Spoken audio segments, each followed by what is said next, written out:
I don't normally drive this late at night, but work had kept me longer than expected, and I was stuck making the 6-hour trip home under a moonless Kansas sky.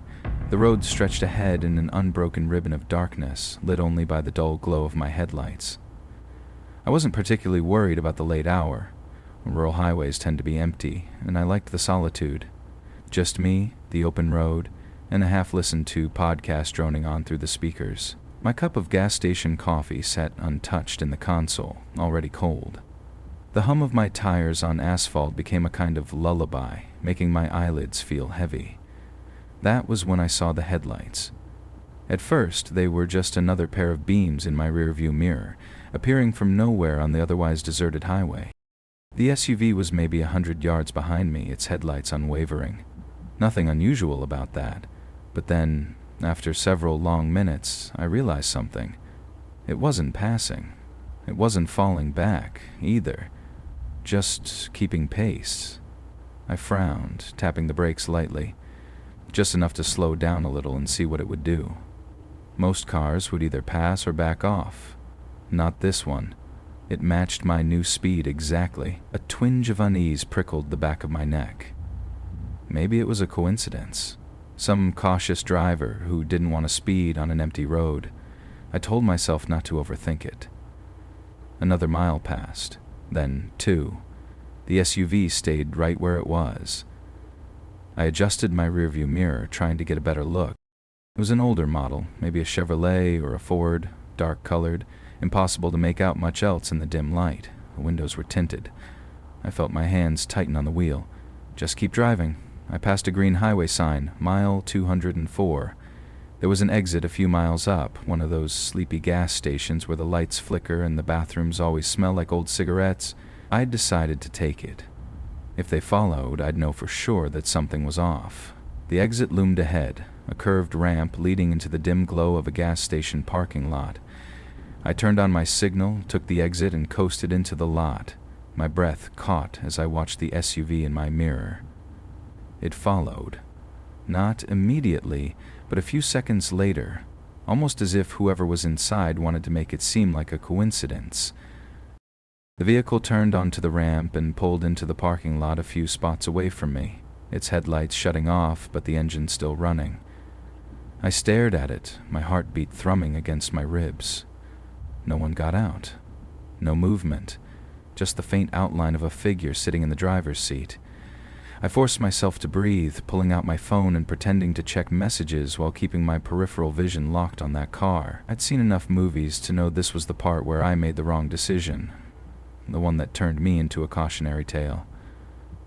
My gut told me to wait. 10 minutes passed. 15. They still didn't move. Finally, I decided to leave. I turned the key in the ignition, and as my engine rumbled to life, the SUV's headlights flicked back on.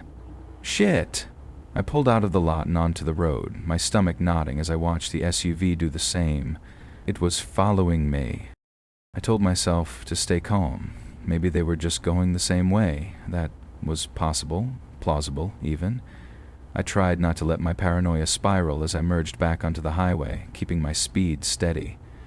The SUV stayed behind me, never closing the gap, never falling back. I gritted my teeth, my fingers tight around the wheel. 5 minutes passed. 10. They weren't just going the same way. My stomach turned to ice. I needed to lose them.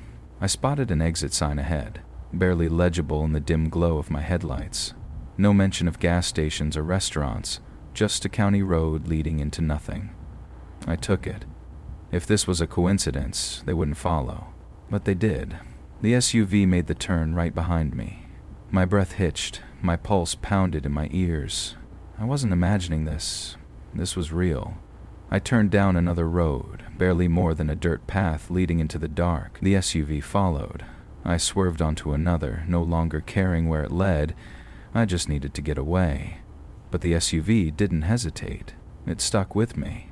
Then, the worst thing happened. It sped up. My gut clenched as it closed the distance, its headlights glaring in my mirrors. I pressed harder on the gas, my sedan rattling as it struggled to keep up with the uneven road. A sharp bang echoed through the night. The SUV rammed into me. I barely kept control as my car swerved, my tires kicking up dirt and gravel. My breathing was ragged, my hands slick with sweat as I fought to keep the wheels steady. Then they hit me again, harder. I was running out of road. A sharp curve loomed ahead, and I made a split-second decision. I wrenched the wheel to the right. My car slammed into the ditch, metal screeching as I came to a violent stop. The impact sent a shockwave through my body, knocking the breath from my lungs. My ears rang, my vision blurred. Through the haze, I heard tires crunching gravel. The SUV stopped. A door creaked open. A figure stepped out, silhouetted against the headlights. Tall, broad. Something heavy in his hand. A crowbar. My breath caught in my throat. He took a step closer, then another. I fumbled for my seatbelt, my hands shaking so bad I could barely unlatch it. My phone had flown off the passenger seat in the crash. I couldn't see where it landed. I could hear him now. His boots against the dirt. Steady, unrushed. I tried to move, but my body wouldn't cooperate. He was so close now, just outside my driver's side window. I forced my head up, meeting his gaze for the first time. A blank expression, like he'd done this before. He raised the crowbar. Headlights flooded the scene. A second vehicle pulled onto the road, its high beams slicing through the darkness. The man froze, his face twisting into something unreadable. He hesitated for half a second, then turned, sprinting back to his SUV. I gasped for air as the engine roared to life. Tires screeched, gravel sprayed. Then he was gone. Vanished into the night like he had never been there at all. The other car, an old truck, pulled up beside me. The driver, an older man in a cowboy hat, leaned out the window. "You okay, son?" I couldn't speak, couldn't think. I just nodded weakly. Later, when the police arrived, there was nothing left to find. No license plate, no tracks leading anywhere. Just the shattered remains of my car window and the lingering taste of terror in the back of my throat. To this day, I don't know who he was. But every time I drive at night, I check my mirrors. Because somewhere out there, he still is. I left early that morning, hoping to beat the heat. The New Mexico desert could turn your car into an oven by midday, and I wasn't in the mood to bake. It was supposed to be a simple drive home after visiting my parents for the weekend. Nothing unusual, just miles of open road, a few gas stations, and maybe a stop for coffee if I started getting drowsy. The highway was mostly empty, the kind of stretch where you can go 30 minutes without seeing another car. The radio crackled with static, so I settled for the steady hum of my tires against the pavement. The sky stretched endlessly in every direction, that pale blue that makes the desert feel even more isolated. Then I saw him. A man standing on the side of the road, waving one arm above his head. At first, I almost didn't register him. He blended into the backdrop of dust and scrub brush, just another shape in the shimmering heat. But as I got closer, I could see the details. A dusty red flannel, jeans stained with dirt, a baseball cap pulled low over his eyes. His car, an old sedan, sat behind him with its hood popped open. The whole thing leaned slightly, like it had a flat tire. I slowed down. Maybe it was guilt, maybe just habit. I was a nurse. Helping people was what I did. If I were stranded out here, I'd want someone to stop. But something about it felt off. I kept my engine running and rolled down my window just a crack. "Hey, everything okay?" The man jogged up to my car, his face just visible through the sliver of open glass. "Thank God I've been out here for hours." His voice was breathless, anxious. "My phone's dead, and I need a ride to the next gas station. I'd really appreciate it." He didn't look threatening. If anything, he looked tired, frustrated, but something gnawed at me. I hesitated. "Where's the nearest station?" He shifted on his feet, rubbing the back of his neck. "About 15 miles up. It's not on the highway, though. You gotta take a turn off in about 5 miles. I can show you." A chill crawled up my spine. Why couldn't he just tell me the name of the gas station? "I can call someone for you," I said, gripping my phone. "That's the thing," he said quickly. "I don't know the number, but if you just let me ride with you—" "No, sorry," I cut in. "I can't do that." His face changed. Not angry, not desperate, just blank. He stood there for a second too long, like he was deciding something. Then he exhaled sharply and forced a smile. I get it. Do you think you could at least give me some water? I've been out here a while. That seemed reasonable. I had a bottle in my back seat, so I reached back to grab it. That's when I saw it. He had moved closer. Too close.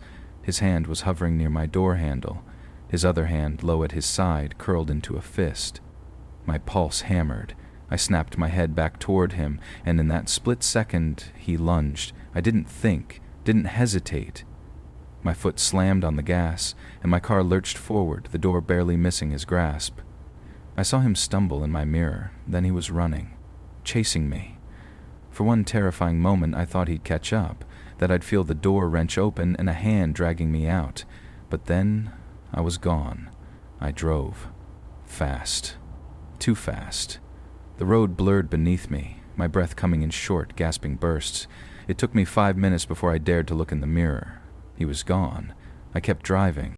My hands were shaking so bad I could barely hold the wheel. I told myself I was safe, but that paranoia had already settled in, wrapping itself around my thoughts like a noose.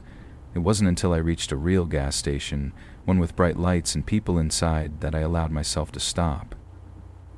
I parked near the entrance, double-checking my locks before grabbing my phone with clammy hands. I called the police. They arrived 20 minutes later. I told them everything. The man, the car, the way he had almost gotten inside. One of the officers frowned. Can you describe his vehicle? An old sedan. Looked beat up. It had a flat tire, I think. The officer exchanged glances with his partner. We'll check it out, but if it's the same car we're thinking of, it was reported stolen 2 days ago. I felt sick. And the man? They shook their heads. Could be anyone. The cops left to search, but I never heard if they found him. I doubted they would. The desert had a way of swallowing people whole. I didn't sleep that night. Every time I closed my eyes, I saw his face. Not angry, not desperate, just blank. Like he had done this before. Like he would do it again. And I had almost let him in. The drive back home had felt endless. Even hours after that encounter with the hitchhiker, my nerves still buzzed like a live wire. My hands stayed tight on the wheel, eyes flicking to the rearview mirror every few minutes, expecting to see his face staring back at me. But the road behind remained empty. Eventually, the exhaustion caught up with me. I'd planned on making it all the way home, but my body had other ideas. But my eyelids were heavy, my reactions sluggish. The last thing I needed was to nod off behind the wheel.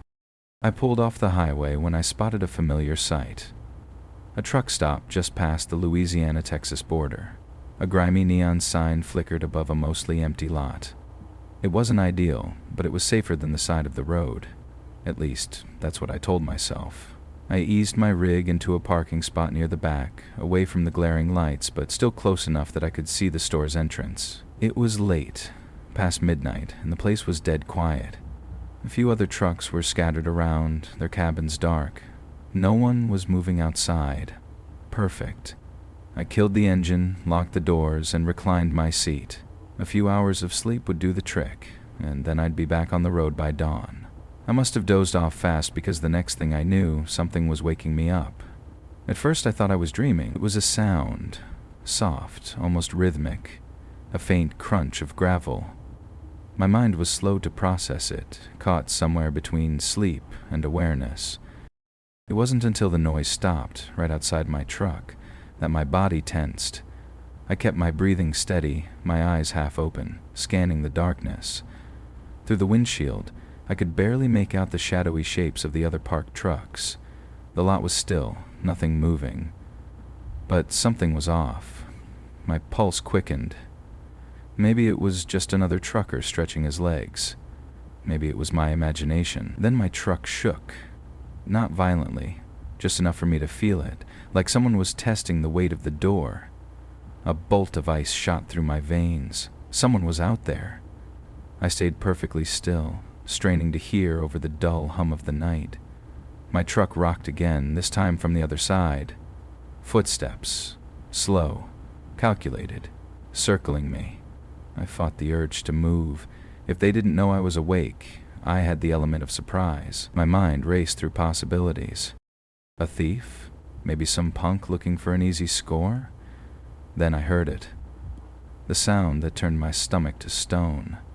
Metal against metal. Scraping. Faint but deliberate. Someone was trying to pry open the driver's side door. My breath hitched in my throat. My keys were in the ignition, but if I moved too fast, I'd make noise. I needed a plan, and I needed it fast. I shifted my hand slowly toward the dashboard, barely breathing. The horn. If I hit the horn, it would wake up anyone else nearby. Whoever was out there wouldn't risk getting caught. The scraping sound stopped. Silence. Had they heard me move? I swallowed hard, my fingers hovering over the steering wheel. Then, a face, right up against the driver's side window. A distorted, pale blur in the dim light. I didn't see his features, just the glint of something metallic in his hand. A crowbar. I slammed my hand down on the horn. The blast of sound shattered the silence. The figure outside jerked back, startled, then bolted into the darkness. I fumbled with the keys, my hands shaking as I twisted them in the ignition. The engine roared to life. My headlights flared on, sweeping across the lot just in time to catch a figure sprinting toward the tree line beyond the truck stop. He never looked back. I didn't wait around. I threw the truck into drive and peeled out of the lot, my tires screeching against the pavement. I didn't care where I was headed, as long as it was away. I drove for miles before I finally dared to stop, pulling into a rest area with plenty of other cars and trucks around. Only then did I let myself breathe. The police took my report, but there wasn't much they could do. By the time they sent someone to check the truck stop, the guy was long gone. No security cameras, no witnesses, just me and my story. I don't know what he wanted. Maybe it was just a robbery, maybe he was after something else, but I do know one thing. I'll never sleep in my truck alone again. I hadn't slept well since that night at the truck stop. Every time I closed my eyes, I saw the shadowy figure outside my window, the glint of metal in his hand. The memory followed me like an unwanted passenger, making me jump at every sound, every flicker of movement in my periphery. I told myself I was being paranoid, that the odds of running into another lunatic were slim, but deep down, I wasn't convinced. So when I found myself driving alone on a winding back road near the Great Smoky Mountains, my nerves were already on edge. I was on my way to a remote lodge for a photography project, trying to capture the untouched beauty of the landscape. The sun had dipped below the horizon hours ago, and the road ahead was nothing but darkness, my headlights carving a lonely path through the void. That's when I saw it. A car, parked on the side of the road with its hazard lights flashing. A man lay motionless beside it. My foot hovered over the brake. Everything in me screamed to keep driving, but my conscience waged war against my fear. What if he was hurt? What if this was someone in desperate need of help? I cursed under my breath, slowing just enough to get a better look. The man wasn't moving. I rolled down my window a crack. "Hey, you okay?" Silence. The hairs on the back of my neck prickled. Something felt wrong. Then movement. Not from him, from the woods. A second man emerged from the tree line, his dark silhouette barely visible against the night. My stomach dropped. It was a trap. I slammed the car into reverse, my heart hammering. The second man broke into a sprint, racing toward me. The unconscious man on the ground suddenly lurched upright. I had seconds, maybe less. The car jolted as the second man reached for the handle, his fingers grazing the metal.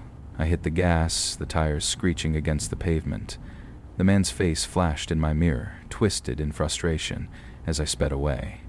The injured man was already on his feet, watching me vanish into the night. I didn't stop driving, not until I reached a town miles away, shaking as I pulled into a well-lit gas station. I locked my doors, trying to steady my breathing. I walked into the gas station, my legs trembling as I approached the counter. The cashier, a middle-aged woman with tired eyes, looked up from her magazine. "You okay, hun?" she asked, giving me a concerned once-over. I nodded, but my voice came out hoarse. I need to use your phone." She pushed the store phone toward me, and with unsteady hands I dialed 911. My words spilled out in a rush as I described what had happened. The dispatcher took my statement and assured me that an officer would be sent out to investigate. The cashier poured me a cup of coffee while I waited, her expression unreadable. "You ain't the first," she finally said. "It happens more than folks like to admit around here." I swallowed thickly, gripping the warm cup with both hands. "You mean—" She nodded, lowering her voice. "A couple weeks ago, same thing happened to a man passing through. He stopped to help and they took his car. He was lucky. Just got left out in the woods, but some people—" She shook her head. "Some don't make it back." A chill ran down my spine. By the time the police arrived, my nerves were raw. I repeated my statement to the officer, who took notes while glancing toward the road I had come from. He looked tired, as if he had heard this story too many times before. "These guys move fast," he said. "They know the area better than we do. If they're gone, they're gone."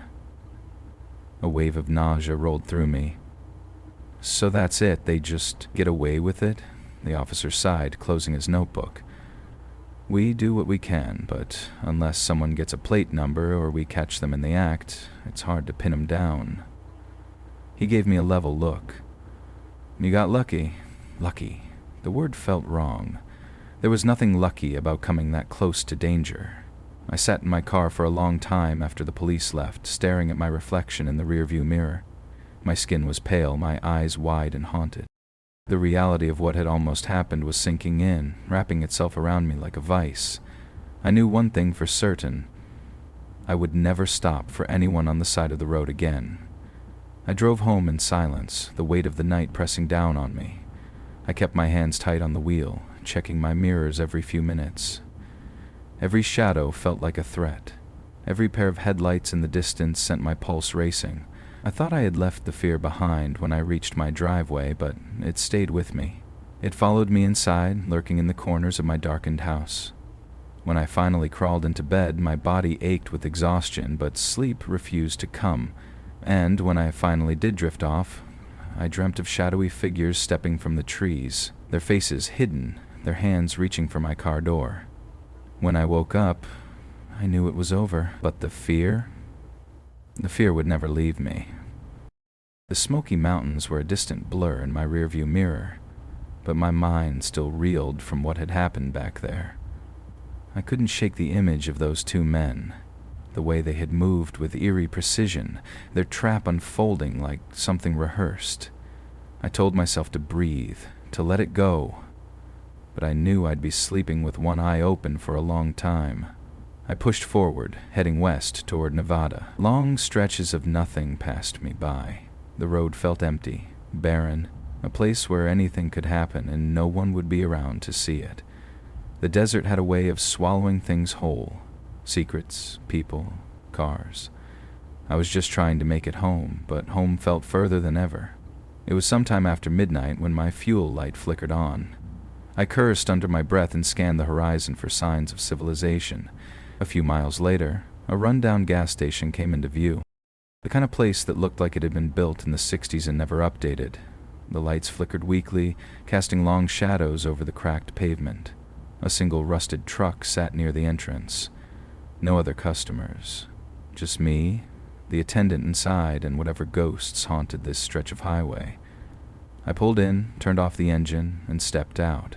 The air was dry and hot, the kind of heat that clung to your skin like a second layer. I filled my tank quickly, my eyes darting to the dark road behind me more times than I cared to admit. Then I saw him. A man, disheveled, walking toward me from the direction of the truck. His clothes were worn, his hair greasy, and his eyes, there was something off about them. Too still, too calculating. "Hey man," he called out. "You heading west?" I hesitated. He was close now, his boots scraping against the pavement. "Yeah," I answered cautiously. He nodded, wiping sweat from his forehead. "My truck's busted. Been stuck here for hours. Just need a ride to the next town." You think you could help me out?" Every instinct told me to say no. The gas station was in the middle of nowhere. If he'd been stranded, where was the gas station attendant? Why hadn't he asked for help before now? "Sorry, man, I'm not really comfortable giving rides to strangers," I said, trying to keep my voice level. His face didn't change, no frustration, no disappointment, just a blank, unreadable expression. "Come on," he said, stepping closer. "It's just a few miles. I don't bite."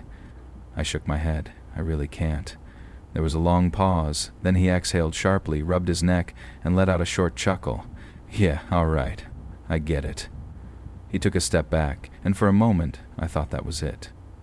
But then, just as I reached for my car door, I saw the glint of metal, a knife.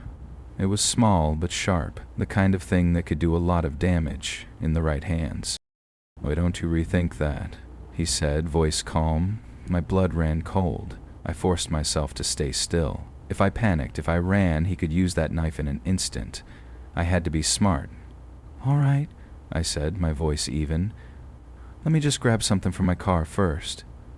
I moved slow, careful not to make any sudden movements.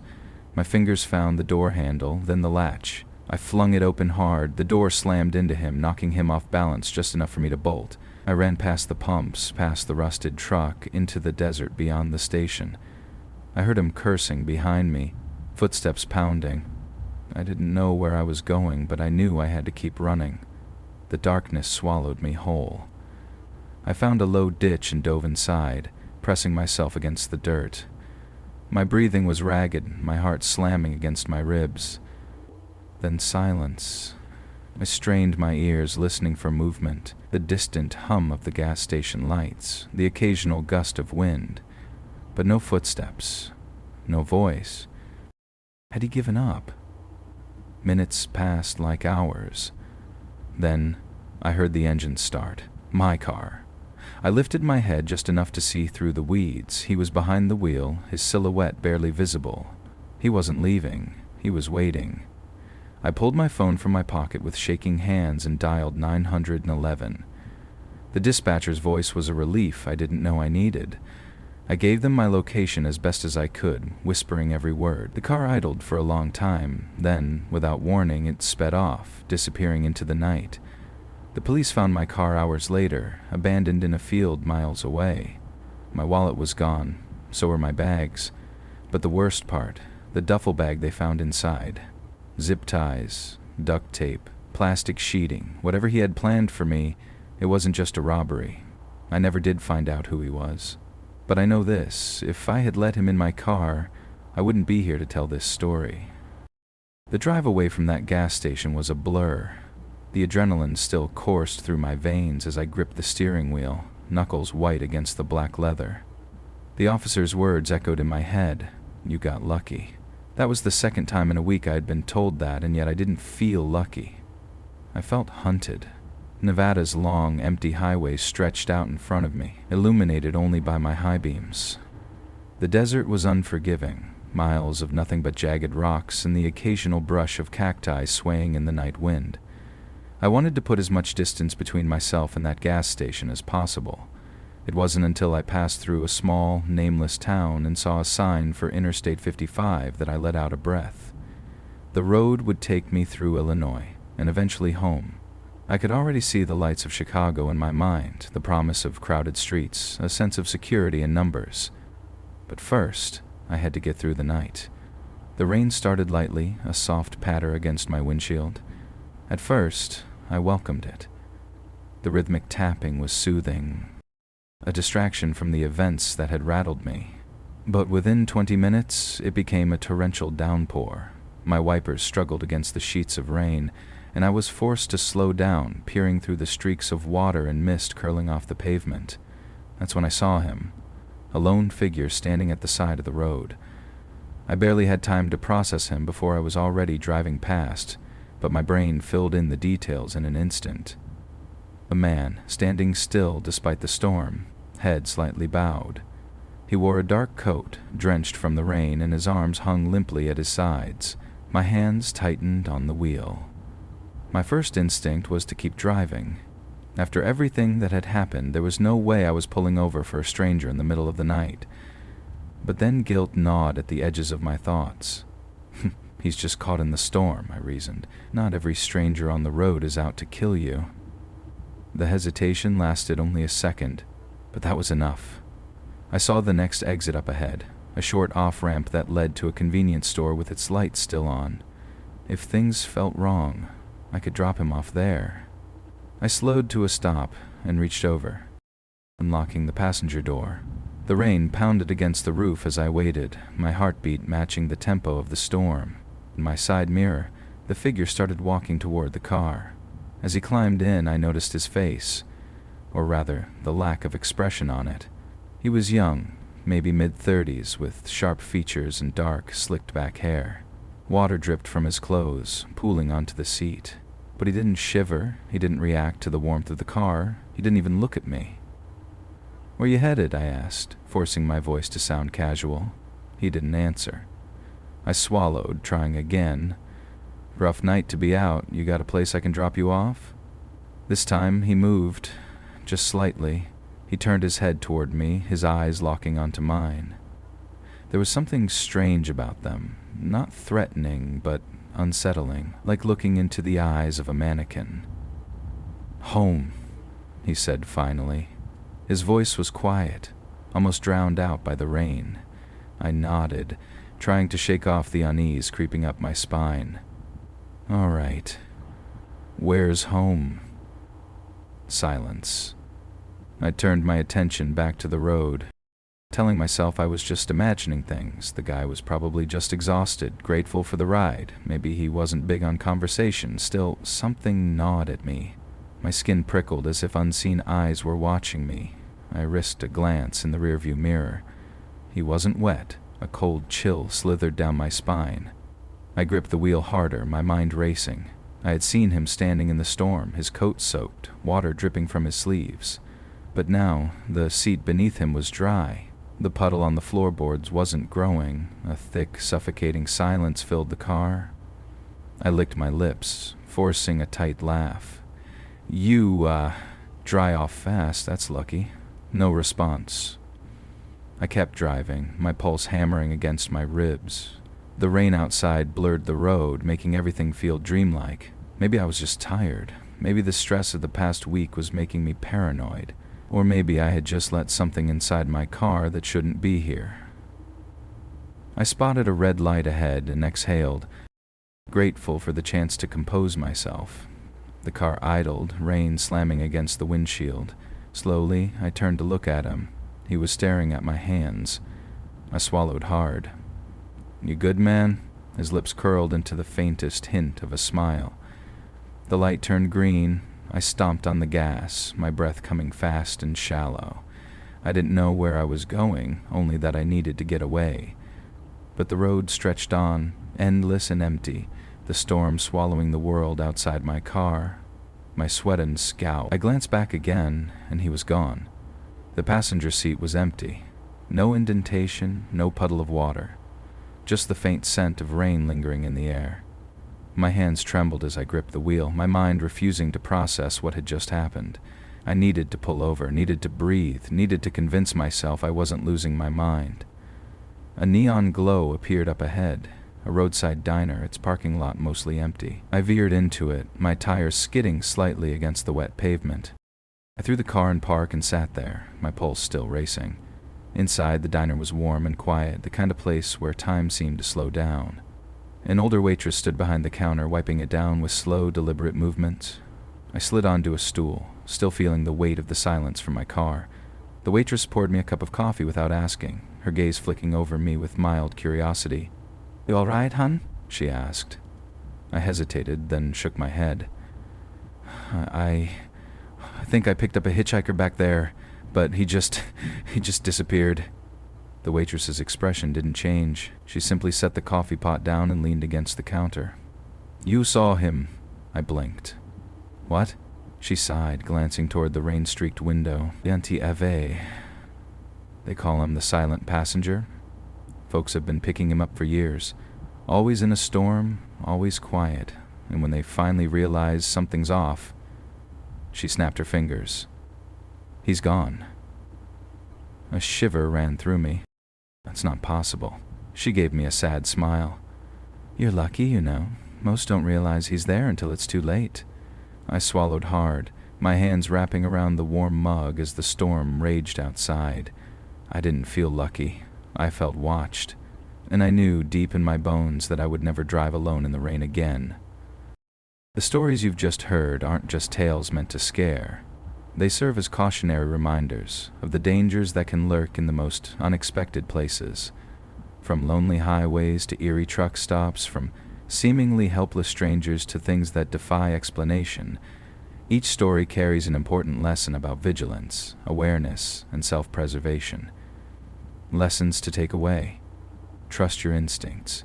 If something feels off, don't ignore that gut feeling. It's better to seem overly cautious than to put yourself in harm's way. Prioritize safety over kindness. While it's natural to want to help someone in need, your personal safety should always come first. Call authorities instead of stopping for strangers. Be cautious in isolated areas, whether it's a gas station in the middle of nowhere or a quiet rest stop. Always be aware of your surroundings. Park near other vehicles, stay in well-lit areas, and avoid lingering too long. Keep your car secure. Lock your doors the moment you get in. Don't leave your vehicle unattended with the engine running. If you're sleeping in your car, ensure all doors are locked and remain alert. If you're sleeping in your car, ensure all doors are locked and remain alert. Stay connected. Keep your phone charged and let someone know your travel plans, especially when driving long distances at night. Having emergency contacts on speed dial could make a crucial difference. Expect the unexpected. The scariest dangers are often the ones you don't see coming. Stay observant and always have a plan for how to react if things go wrong. Thank you for joining us on this chilling journey through the unknown. Your support, engagement, and shared experiences are what keep this channel going. If you've ever had an eerie encounter on the road, let us know in the comments. We'd love to hear your stories. Don't forget to subscribe, share, and stay connected for more unsettling tales. And remember, the road is long, the night is dark, and sometimes the scariest thing is realizing just how close danger really is. Stay safe, stay aware, and until next time, keep your headlights on and your doors locked.